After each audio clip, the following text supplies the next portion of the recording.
I think it's hard to tell because I think it's so easy for us to compare one person to another, like Johnny Moore to David Nasser. But I don't think the question should be necessarily how they're similar or not. It's, are they being obedient to the Lord and are they called here? Are they being obedient to his calling? They Mm-hmm. have different styles. They're different people. Liberty, the focus of liberty is on the Lord, on God, the Father, Son, Holy Spirit. Where the Spirit of the Lord is, there's liberty. Mm-hmm. It's not been, where Jerry Falwell is, there's liberty, or where Johnny Moore is, there's liberty, or where David Nasser is, there's liberty. It's about the Lord. Mm-hmm.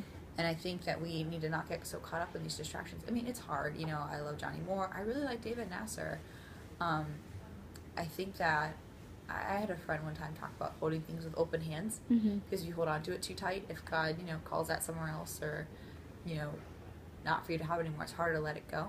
But if your hands are closed, you can't receive what the Lord has. And I think Liberty needs to have open hands with David Nasser, to see what he has. It's so evident in him sharing his story that the Lord has brought him here, and then God did that for a reason.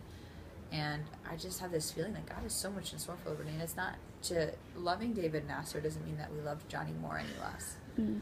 It's just that, again, time for all things, that Johnny Moore was called somewhere else and Nasser was called here. And I just think that that's something just to kind of keep in perspective. Like, change happens. It's hard, but it happens, and life is full of change. But God is constant.